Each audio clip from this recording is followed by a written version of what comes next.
오늘은 기대가 멈추면 걸음도 멈춘다라는 제목으로 말씀 전하겠습니다. 철만은 달리고 싶다.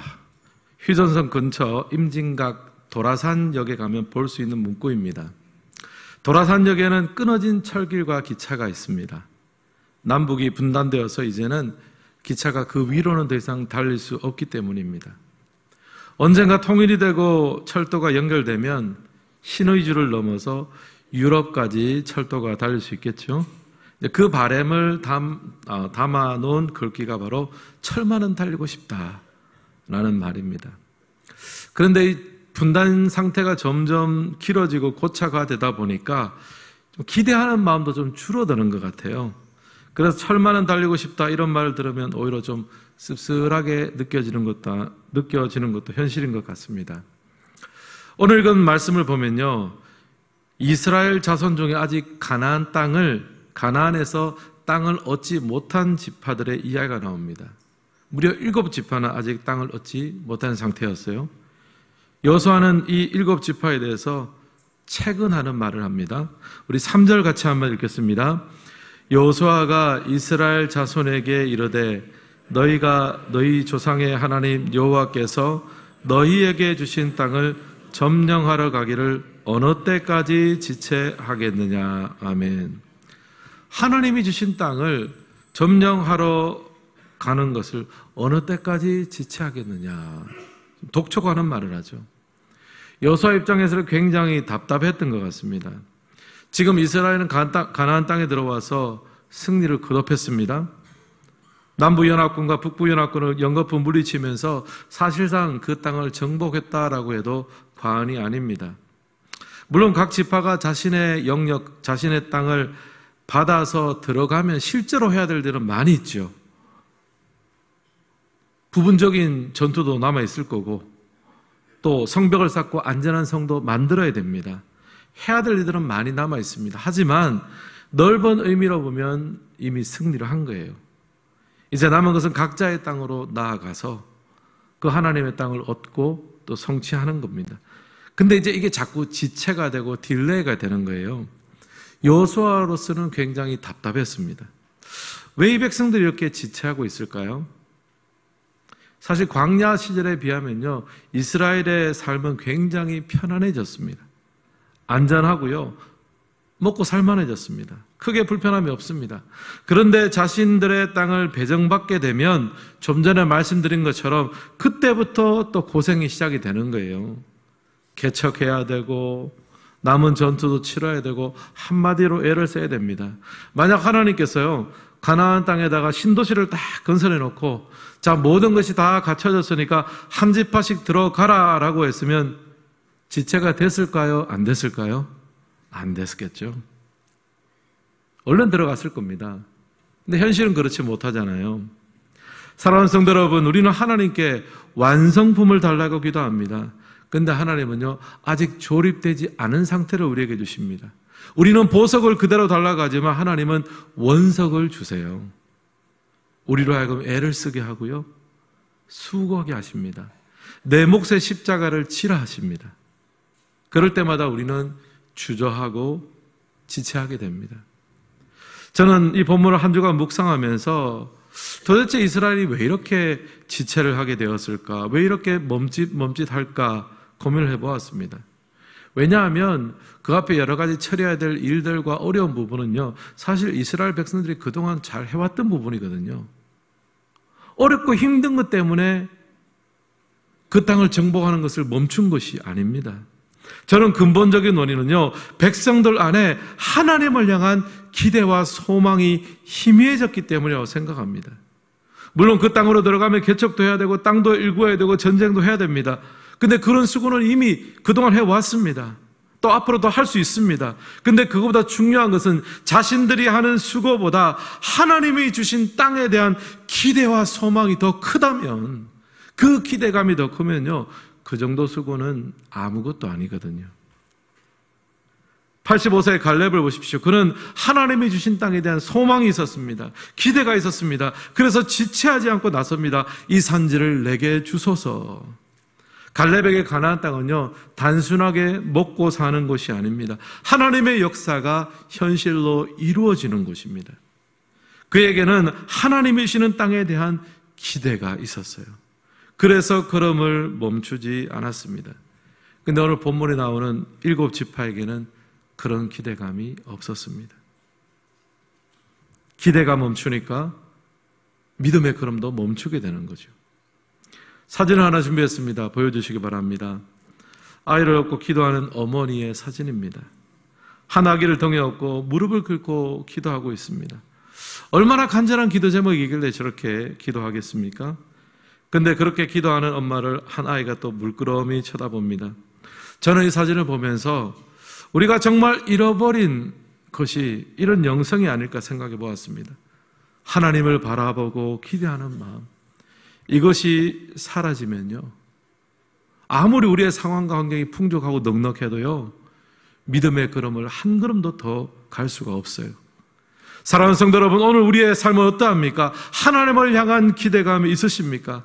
혹시 그 기대가 희미해져 가고 우리의 믿음의 걸음도 멈추어지고 있지는 않으십니까? 이런저런 핑계로 하나님을 외면하고 멀어지고 있지는 않으세요? 여러분 기억하십시오. 하나님을 향한 기대가 멈추면요, 믿음의 걸음도 멈추게 됩니다.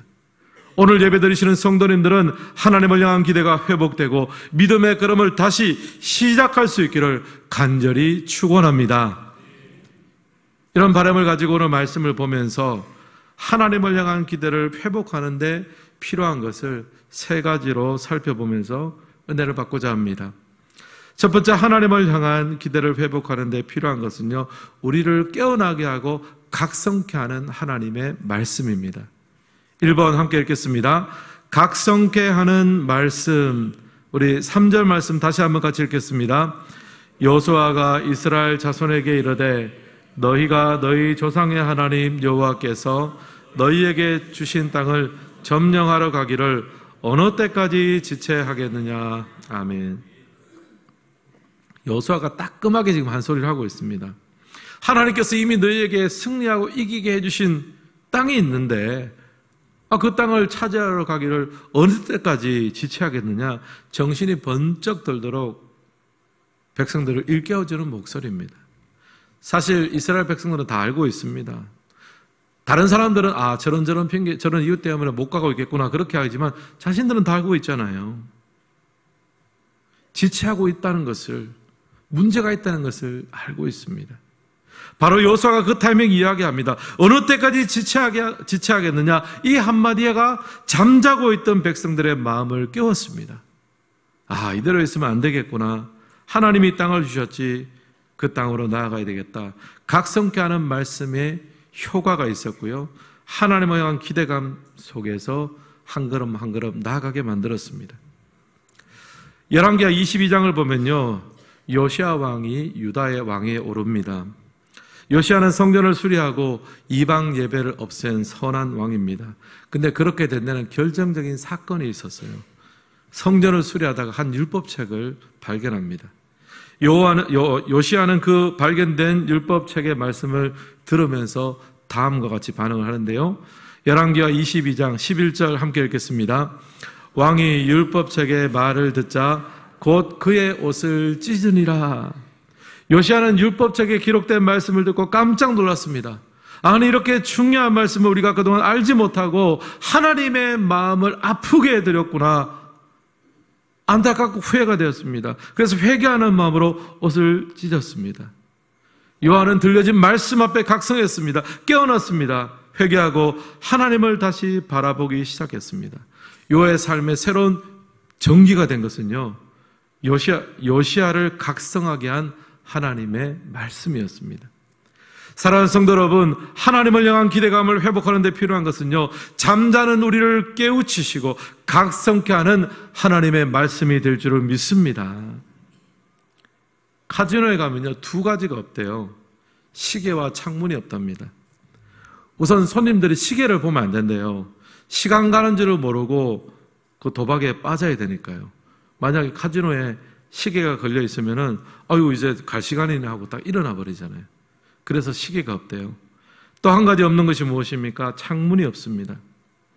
바깥이 시간이 가는지 해가 뜨는지 밤이 되는지 그것을 모르게 한다는 거죠. 오직 도박에만 몰입하게 하는 거예요. 그리고 음식과 잠자리는 아주 저렴하게 제공합니다. 그러니까 편안하게 먹고 자면서 도박에 집중할 수 있는 환경을 만들어주는 거예요. 여러분, 그렇다고 해서 꼭 확인하러 가보실 필요는 없습니다. 그렇다는 거예요. 여러분, 이 세상은 마치 카지노와 같습니다. 이 세상이 전부인 줄 알고 우리가 살아갑니다. 영적인 눈이 다 닫혀 있습니다. 그냥 내 생각과 내 기준과 내 한계 속에서 모든 것을 보고 느끼고 판단하며 살아갑니다. 마치 이 세상이 전부인 것처럼 살아가는 거예요. 근데 바로 그때 하나님께서 바깥으로 향하는 창문을 하나 내어주십니다. 새로운 세상을 보여주세요. 내 힘과 내 능력과 내 지혜로 사는 세상이 아니라 하나님의 힘과 하나님의 능력과 하나님의 지혜로 살아가는 세상으로 통하는 창문을 활짝 열어주세요. 그 창문이 바로 성경입니다. 계시의 말씀이에요. 하나님이 창문을 활짝 열어주셔서 하나님의 힘과 구원과 은혜로 살 수 있는 새로운 세상을 경험하고 보게 하는 거죠. 10월은 종교개혁을 기리는 달입니다. 종교개혁자들은요, 성경이라는 창문을 우리에게 활짝 열어준 귀한 고마운 분들입니다. 중세시대 때는요, 그 창문을, 성경이라는 창문을 사제들이 맡고 있었습니다. 아니, 사제들이 그 창문 역할을 대신했어요. 성도들은 사제를 통해서만 하나님의 뜻을 알 수 있고 소통할 수 있었습니다. 근데 이제는 모든 사람이 영적 제사장입니다. 우리 모두는 예수님의 이름으로 하나님께 기도할 수 있습니다. 우리 모두는 성경이라는 창문을 통해서 하나님을 알고 하나님과 동행하며 하나님의 은혜를 누릴 수 있게 되었어요. 종교개혁 시대에 이 성경을 각 나라 언어로 가장 활발하게 번역을 했습니다. 제 친구 목사님 중에 한 분이 GBT 선교사입니다. 위클리프 선교 단체라고 해서 이제 다른 나라 언어로, 각 나라 언어로 성경을 번역하는 선교회입니다. 제가 신대원을 2000년 2월에 졸업을 했는데 이제 그때부터 25년까지 이제 저는 사역하고 있습니다. 근데 그 친구 목사님은요, 지난 25년 동안 한 나라 한 민족의 언어를 연구하고 애를 쓰고 있어요. 진작에 언어학 박사가 됐습니다. 그분의 목표가 뭐냐 하면은 그곳에 평생을 살면서 그 나라 언어와 풍습을 익히면서 죽기 전에 그 나라 언어로 신약 성경을 번역하는 일이에요. 그거 하나를 위해서 지금 25년 동안 달려왔고 앞으로 죽기 전까지 그 목표를 향해서 나가는 거죠. 그 나라와 민족을 향한 하나님의 창문을 뚫고 여는 거예요. 하나님의 은혜와 구원이 그 성경이라는 창문을 통해서 그 땅 가운데 펴져나갈 수 있도록 그 창문 하나 만드는데 평생을 바치고 있습니다. 제가 한국에서 목회하면서 요즘 드는 생각이, 우리는 종교개혁자들이 열어준 성경이라는 창문을 많이 닫아두고 있는 것은 아닌가, 참 죄송한 마음이 들어요. 성경을 직접 읽는 일들이 많이 줄었습니다. 중세시대 사제에게 의존했던 것처럼 요즘은 목사의 설교에만 너무 의존하잖아요. 이것은 종교개혁자들이 열어놓은 성경의 창문을 닫는 것입니다. 영적 퇴보입니다. 여러분, 말씀의 문이 닫히면요, 하나님을 향한 기대감도 사라집니다. 그러면 우리의 신앙생활은요, 제자리를 맴돌 수밖에 없습니다. 무기력해지고 지체하게 됩니다. 여러분, 이제 시원한 가을이지 않습니까? 연말까지 이제 2달 남짓 남았습니다. 여러분, 올해 2025년 1월 1일 때 올해는 꼭 내가 성경 한번 일독하리라 결단하신 분이 있었을 텐데요. 여러분, 아직 2달이나 남았습니다. 여러분, 성경을 펴십시오. 성경의 창문을 활짝 여시고 말씀을 통해서 각성하며 하나님을 향한 기대감들을 회복할 수 있기를 주님의 이름으로 축원합니다. 옆 사람과 이렇게 인사하겠습니다. 다시 성경을 펴시다. 올해 2달 남았으니까요, 제가 볼 때는 복음서 정도는 충분히 완독할 수 있습니다. 마태, 마가, 누가, 요한복음, 복음서라도 읽으시면서 이 하나님이 허락하시는 말씀이 우리를 어떻게 깨우고 또 어떻게 하나님을 기대하는 삶을 살 수 있을지를 여러분 또 간증하며 살았으면 좋겠습니다. 두 번째, 하나님을 향한 기대를 회복하는 데 필요한 것은요, 세상을 향해서 순종의 발을 내딛는 일입니다. 2번 함께 읽겠습니다. 세상을 향해 내딛는 발. 우리 4절 말씀도 함께 읽어보겠습니다. 너희는 각 지파에 세 사람씩 선정하라. 내가 그들을 보내리니 그들은 일어나서 그 땅에 두루 다니며 그들의 기업에 따라 그 땅을 그려가지고 내게로 돌아올 것이라. 아멘. 여호수아는요, 이 지체하고 있는 7지파에게 말합니다. 각 지파에서 세 사람씩 선정해서 주어진 땅을 좀 두루두루 다녀봐라. 그리고 다녀본 땅에 그림을 그려가지고 와라. 지도를 만들어 오라는 얘기예요. 그러니까 여호수아가 주문하는 것이 무엇입니까? 그냥 여기에만 머물러 있지 말고 현장으로 나가보라는 얘기예요. 여기 앉아서 하나님이 우리에게 주신 땅이 뭐 좋으니 나쁘니 넓으니 좁으니 그런 말만 하고 앉아있지 말고 현장으로 나가보라는 거예요. 하나님이 선물로 주신 땅을 밟아보고 느껴보고 살펴보라는 거예요. 현장으로 나가서 그 땅을 밟을 때 하나님께서 이런 부분까지 예배해 주시고 준비해 주셨구나. 여호와 일의 하나님을 발견할 수 있다는 거죠. 신명기에서도 하나님은 이스라엘에게 비슷한 요청을 하셨습니다. 신명기 11장 24절 함께 읽겠습니다. 너희의 발바닥으로 밟는 곳은 다 너희의 소유가 되리니 너희의 경계는 곧 광야에서부터 레바논까지와 유브라데 강에서부터 서해까지라. 아멘. 여기서도요, 약속의 땅을 발바닥으로 밟으라고 합니다. 밟으면 그 밟는 곳을 너희의 소유가 되게 하시겠다 약속하셨습니다. 실제로 밟기 전까지만 해도요, 뭐 얼마나 고민이 되겠습니까? 온갖 생각과 염려와 상상 속에서 이거 우리가 할 수 있을까 뭐 걱정만 하고 있는데, 하나님 약속의 말씀이 있으면 현장으로 나가라는 거예요. 밟고 부딪혀 보라는 겁니다. 그러면 하나님이 참 여기까지 준비해 주셨구나. 그 기대감이 유지가 되고 회복되는 거예요. 사랑하는 성도 여러분, 하나님을 향한 기대를 회복하기 원하십니까? 삶의 현장으로 나아가십시오. 두려워 마시고 순종의 발걸음을 떼시기를 주님의 이름으로 축원합니다. 언젠가 정주영 회장이 일화를 들은 적이 있습니다. 정주영 회장은 강원도의 가난한 농가에서 태어났습니다. 어린 시절에 이제 내내 농사만 지었대요. 너무너무 가난하니까 이렇게 해가지고 이제 우리가 어떻게 살아갈까. 그러다가 그 현실에서 벗어나고자 했습니다. 그래서 집에 있는 소를 팔아서 서울로 도망쳐 왔대요. 참 대단한 인물입니다. 서울로 와서 새로운 생을 시작했는데 주변에 있는 사람들이 부정적인 얘기를 하는 거예요. 너 같은 시골 촌놈이 어떻게 서울에서 성공할 수 있겠냐. 막 이런 부정적인 얘기를 하니까 젊은 시절에 정주영 회장이 이렇게 대답합니다. 안 해보고 어떻게 알아요? 나는 한번 부딪혀 보겠다는 거잖아요. 근데 이 말이 나중에 그의 사업 철학이 돼버려요. 사업을 하면서 새로운 문제 때문에 막 고민이 될 때 부하 직원들이 막 포기하려고 하면 정주영 회장이 꼭 이렇게 물어봤습니다. 이봐, 해보기는 해봤어? 가만히 앉아서 염려하고 걱정해서 결론은 포기하는 것을 끝내지 말고 현장에서 치열하게 부딪히고 고뇌를 하다 보면 거기서 답이 나오고 길이 나온다는 겁니다. 여러분, 다음 주일은 새생명 축제일입니다. 우리 주변에 믿지 않는 분들이 참 많이 있습니다. 또 오랜 시간 신앙의 방학을 하고 계신 분들도 있습니다. 그분들을 초대해서 복음을 전하고자 합니다. 또 지난주에 초청자분들에게 드릴 선물을 판매했는데요, 금방 완판이 됐습니다. 이제는 어떤 순간입니까? 이제는 실행하고 순종하고 초대할 순간입니다. 여러분, 순종의 발걸음을 내딛어 보십시오. 작은 선물과 초대장을 전달하십시오. 그 순종의 발걸음을 내딜 때 하나님의 역사가 오늘 우리 교회 가운데 일어나게 될 줄을 믿습니다. 옆 사람과 다시 한번 인사하겠습니다. 이봐, 해보기는 해봤어? 옆에 계신 분이 연배가 좀 있으시면 해보기는 해보셨어요? 라고 살짝 고칠 수 있는 센스가 필요합니다, 여러분. 우리의 타이밍과 하나님의 타이밍을 어떻게 알겠어요?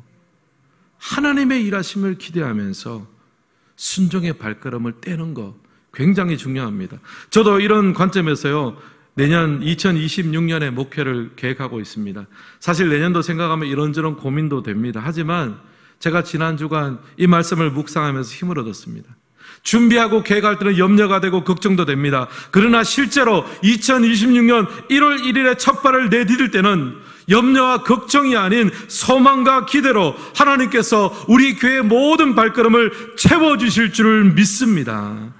이 기대감이 있기 때문에 저는 목사로서 오늘도 제 몫의 역할과 순종을 감당할 수 있습니다. 사랑하는 성도들, 우리도 마찬가지입니다. 오늘 우리의 삶의 현장은 어디입니까? 믿음으로 한 걸음 내디뎌야 되는데 자꾸 지체가 되고 멈춰진 부분 없으십니까? 하나님을 향한 우리의 기대감이 꺾여 있지는 않으세요? 여러분 잊지 마십시오. 하나님 우리를 실망시키지 않으십니다. 순종하는 우리의 발걸음을 부끄럽게 만들지 않으세요. 하나님이 일할 것을 꿈꾸시기를 바랍니다. 그림을 그려 보십시오. 순종의 작은 발걸음을 내디딜 때 하나님의 그 역사 가운데 쓰임받는 우리 모두가 되기를 주님의 이름으로 축원합니다. 마지막 세 번째로 하나님을 향한 기대를 회복하는 데 필요한 것은요, 예배 중심의 삶입니다. 3번도 함께 읽겠습니다. 예배 중심의 삶. 앞서 하나님을 향한 기대를 회복하는 데 필요한 것 두 가지 말씀드렸습니다. 첫째는 우리를 각성케 하는 말씀입니다. 여호수아는 지체하는 백성을 향해 일갈합니다. 하나님이 주신 땅을 취하지 않고 여기서 무엇하느냐? 언제까지 지체하느냐? 이 말이 백성들의 정신을 번쩍 들게 했습니다. 하나님의 말씀이 우리 영을 깨우는 거죠. 각성하게 만듭니다. 특별히 성경이라는 창을 우리가 잘 관리해야 됩니다. 하나님의 말씀이 통과되고 그 하나님의 역사하심을 바라볼 수 있는 성경의 창을 열고 닫는 것을 다른 사람에게만 맡기지 마시고 스스로 그것을 관리하십시오. 말씀의 창을 직접 열고 읽고 묵상하십시오. 그래서 하나님을 향한 소망이 끊어지지 않도록 관리하셔야 됩니다. 두 번째, 하나님을 향한 기대를 회복하는 데 필요한 것은요, 세상을 향해 한 걸음 순종하며 내딛는 발입니다. 말씀을 들었다면 순종의 발걸음을 해야 되겠죠. 여호수아는 그런 의미에서 백성들에게 나가서 직접 땅을 밟아볼 것을 권합니다. 곳곳을 누비면서 그 땅의 지도를 가져오라고 합니다. 가만히 앉아서 논평만 하는 것이 아니라 순종하는 마음으로 나아가서 보고 듣고 느끼라는 거예요. 그럴 때 모든 것을 준비하신 여호와 이레의 하나님을 경험할 수 있습니다. 마지막으로 하나님을 향한 기대를 회복하는 데 필요한 것은 예배 중심의 삶입니다. 1절 같이 한번 읽겠습니다. 이스라엘 자손의 온 회중이 실로에 모여서 거기에 회막을 세웠으며 그 땅은 그들 앞에서 돌아와 정복되었더라. 아멘. 여기 1절에 보면요, 이제 땅 분배가 시작되는 장소가 나옵니다. 어디입니까? 실로입니다. 온 회중이 실로에 모여 거기에 회막을 세웠다라고 기록되어 있습니다. 예전에 땅 분배를 할 때는 어디서 했습니까? 혹시 기억나십니까? 길갈에서 했습니다. 길갈에서 유다 지파와 요셉 지파의 땅을 분배를 했습니다. 근데 이제 시간이 조금 지난 다음에 이스라엘은 실로라는 지역으로 이동을 합니다. 거기서 회막을 세웠습니다. 실로는요, 가나안 땅 전체를 보면요, 중간쯤에 가운데쯤에 위치하고 있습니다.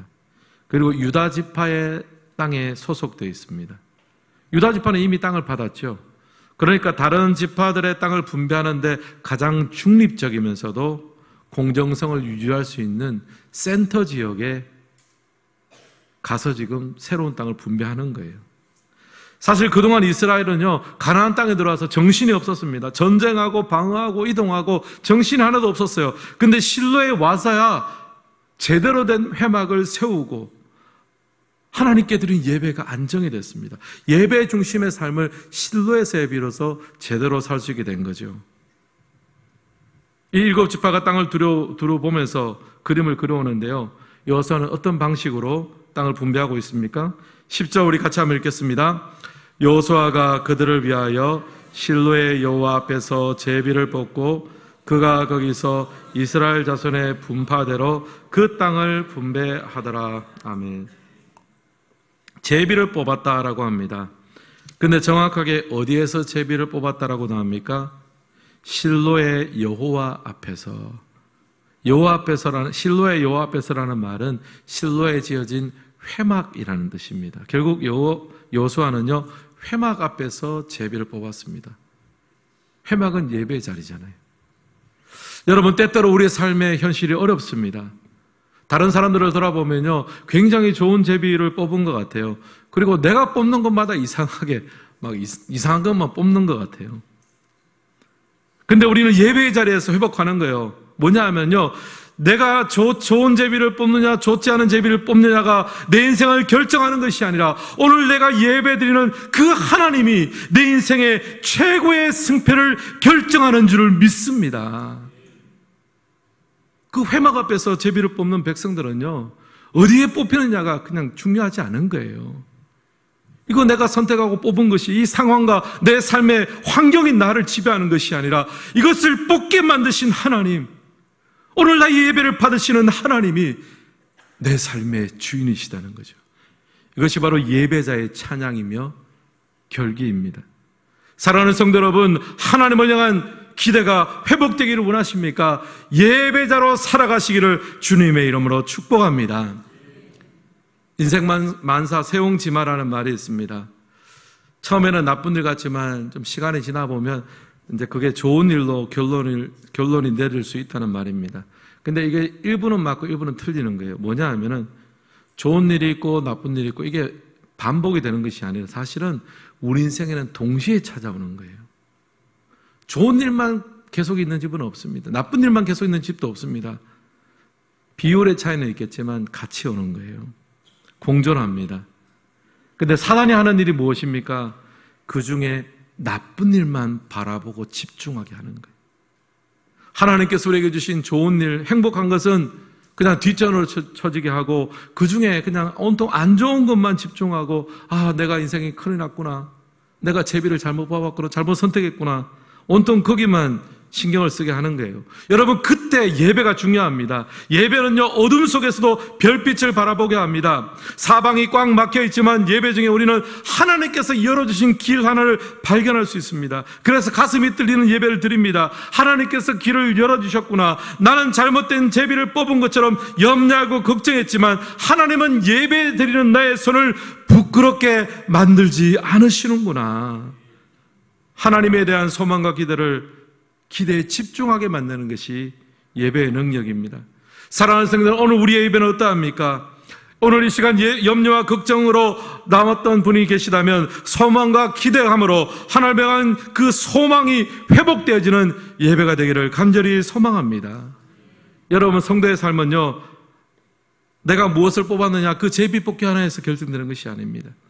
전능하신 하나님의 손길 안에서 내 인생이 달려있는 것을 발견하고 그 하나님을 찬양하며 신뢰하며 나아가는 우리 모두가 되기를 간절히 축복합니다. 오늘 말씀을 마무리하겠습니다. 우리가 믿음의 길을 가다가 멈출 때가 있습니다. 주춤할 때가 있고 지체할 때가 있습니다. 왜 그렇습니까? 우리 삶에 어려움이 많아서 그렇습니까? 잘못된 선택을 해서 그렇습니까? 아닙니다. 힘겹고 어려울 때는 늘 있는 거예요. 정말 중요한 것은 힘겹고 어려운 것이 문제가 아니라 그 가운데 하나님을 향한 기대가 약해지고 무너지니까 그게 진짜 문제인 거예요. 결국 하나님에 대한 기대가 회복되어져야 됩니다.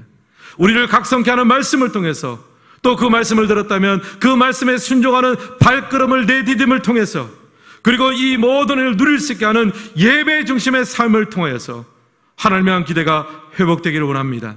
그래서 멈추고 지체되었던 우리의 믿음의 걸음이 다시 떼지고 전진하게 되는 역사가 우리 모든 성도님들 가운데 넘쳐나기를 주님의 이름으로 축원합니다. 이 시간 찬양하며 나아가기를 원합니다. 오늘 말씀 생각하시며 찬양합니다. 하나님의 그 놀라운 사랑 가운데로 우리가 이 자리에 섰습니다. 우리의 지체된 믿음의 걸음을 회복시켜 주시고 주님을 찬양하며 기대하게 하여 주옵소서.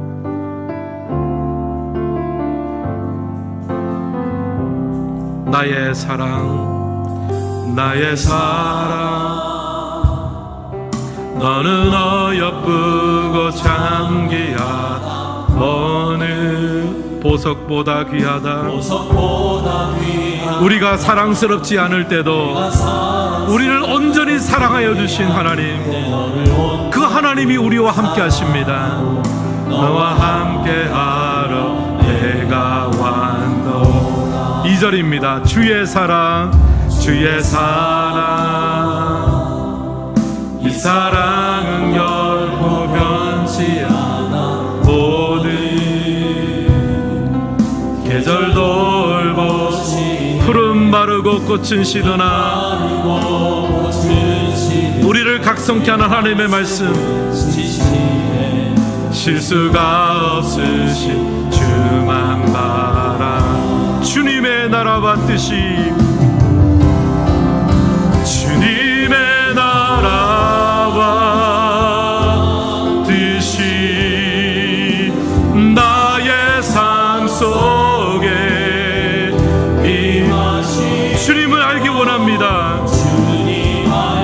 주만 보기 원합니다. 주님을 향한 기대가 높아지기를 원합니다. 우리에게 거룩히 살아갈 힘을 허락하여 주옵소서. 거룩히 살아가 힘과 두려움 없는 믿음 주시. 나의 하나님, 나의 하나님, 완전한 사랑 찬양해. 우리 1절 다시 찬양합니다. 나의 사랑, 나의 사랑, 너는 어여쁘고 참 귀하다. 보석보다 귀하다. 우리가 주님 앞에 사랑스럽지 않을 때에도 우리를 온전히 사랑하신 주님, 너와 함께하려 내가 와. 주님의 나라와 뜻이, 주님의 나라와 뜻이 나의 삶 속에 임하시. 주님 알기를 원합니다. 주만 보기를 소망합니다. 소망해. 우리에게 거룩히 살아갈 힘을 허락하여 주옵소서. 거룩히 살아가 힘과 두려움 없는 믿음. 나의 하나님, 나의 하나님, 완전한 사랑 찬양해. 찬양하리 만군의 주, 찬양하리 만군의 주. 영원히 함께 하십니다. 존귀하신 사랑의 왕, 존귀하신 사랑의 왕, 영원히 도시야. 다시 한번 찬양합니다. 찬양하리, 찬양하리 만군. 영원히 함께 하시는 주님, 영원히 함께 하신 존귀하신, 존귀하신 사랑의 왕, 영원히 도시하신 주님의 나라와, 주님의 나라와 오늘 우리의 삶 가운데 주님 임하기를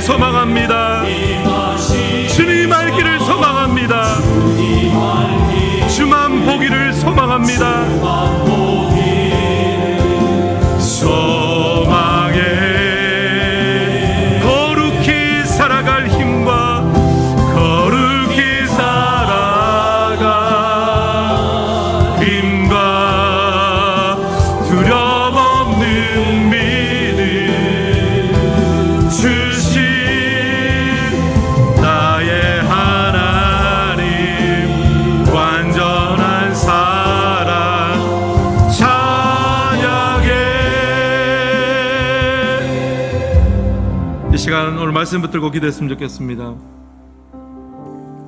믿음의 길을 가다가 멈출 때가 있습니다. 지체될 때가 있습니다. 왜 그렇습니까? 어려움과 문제가 더 많았습니까? 내 환경 잘못된 제비를 뽑아서 그렇습니까? 아닙니다. 힘겹고 어려운 것은 언제나 있어 왔어요. 홍해도 건너고 광야도 통과하고 많은 전쟁에 승리했지만 어느 순간 하나님을 향한 기대가 무너지면요, 믿음의 걸음도 멈추게 되는 거예요. 하나님의 시간 하나님 앞에 결단하며 기도했으면 좋겠습니다. 하나님에 대한 기대가 회복되기를 소망합니다. 나를 둘러싼 염려와 문제보다 더 크게 일하시는 하나님을 바라보고 소망하며 기대하기를 소망합니다. 특별히 나를 각성케 하는 말씀을 통해서, 그 말씀을 들었다면 순종하는 작은 발걸음의 내디딤을 통해서, 그리고 이 모든 일을 누릴 수 있는 예배 중심의 삶이 회복되어져서 하나님, 오늘 이 시간 멈추고 지체되었던 믿음의 발걸음이 다시 떼지게 하시고 출발하게 된 역사가 오늘 우리의 삶 가운데 일어나게 하여 주시옵소서. 이 말씀 붙들고 기도하며 나아갑니다. 살아계신 하나님 아버지, 주님의 은혜를 감사합니다. 아버지 하나님의 은혜와 능력으로 하나님 우리의 삶을 주장하시고 아버지 하나님 축복하여 주시기를 간절히 소망합니다. 주여 내 위에 은혜를 베풀어 주시고 아버지 하나님 온전히 함께하여 주시기를 간절히 소망합니다. 아버지 하나님 우리의 믿음의 길, 아버지 하나님 삶이 멈춰질 때, 아버지 하나님 지체할 때가 있습니다. 하나님 그럴 때마다 하나님을 향한 기대가 아버지 하나님 회복되기를 소망합니다. 우리를 각성케 하는 말씀을 통해서 그 말씀의 순종의 발걸음을 내디딤을 통하여, 그리고 이 모든 일들을 쓴 예배의 중심의 삶을 통하여서 하나님 멈추고 지체했던 믿음의 걸음이 다시 떼지게 하시고 시작되는 역사가 오늘 이 시간 우리의 삶 가운데 넘쳐나게 하여 주옵소서. 거룩히 살아갈 힘을 주시고 두려움 없는 믿음을 주시고 나의 하나님의 완전한 사랑을 찬양하며 간증할 수 있도록 주여 역사하여 주시기를 간절히 소망합니다. 아버지 하나님 함께하여 주시고 아버지 하나님 은혜의 은혜를 베풀어 주시기를 간절히 원합니다. 아버지 하나님 역사하여 주시고 아버지 하나님 도와주시기를 간절히 소망합니다. 주님 은혜의 은혜를 베풀어 주시고 아버지 하나님의 시간 예배드리는 아버지 주의 백성들의 심령 가운데 동일한 은혜를 허락하여 주시옵소서. 아버지 하나님 축복하여 주옵소서. 살아계신 하나님 아버지 감사합니다. 이스라엘 백성들의 결정적인 순간에 그 7지파의 발걸음이 멈췄었습니다. 홍해도 건너왔고 광야도 건넜고 전쟁에서 승리도 했는데 갑자기 멈춰서서 발걸음이 떼지지가 않습니다. 더 많은 어려움이 있었어가 아니라 그 많은 어려움도 있었지만 건너왔는데 어느 순간 하나님을 향한 기대가 약해지니까 발걸음 하나 뗄 수 없는 것이 우리 인간입니다. 하나님 아버지, 오늘 예배드리는 성도님들을 긍휼하게 해주셔서 하나님을 향한 기대감이 회복되게 하여 주시옵소서. 우리를 각성케 하는 말씀을 통하여, 또한 말씀을 들었다면 그 말씀에 순종하여 발걸음을 내디는 그 작은 내디딤을 통해서, 그리고 이 모든 을 누릴 수 있는 예배의 중심의 삶을 통해서 주를 향한 기대감이 회복되게 하시고 주춤되고 멈추었던 걸음이 있다면 이 시간 다시 떼지게 하시고 시작하는 역사가 있게 하여 주옵소서. 거룩히 살아갈 힘을 주시고 두려움 없는 믿음을 허락하여 주시고 하나님의 그 완전한 사랑을 찬양하며 간증할 수 있는 주의 백성들이 다 될 수 있도록 하나님 축복하여 주옵소서. 이제는 우리 주 예수 그리스도의 은혜와 하나님 아버지의 다함없는 사랑과 성령님의 교통하심이 하나님은 온전한 기도로 말미암아 우리에게 주어진 삶을 주를 찬양하며 간증하며 나아가기를 소망하는 우리 모든 성도님들 가운데, 그 가정과 하는 일 위에 우리 교회 가운데 땅끝에서 복음을 증거하며 수고하시는 선교사님들의 사역 위에, 나라를 지키기 위해서 수고하는 믿음의 청년들 위에, 이 나라의 민족 위에 이제로부터 영원토록 함께 있을지어다. 아멘.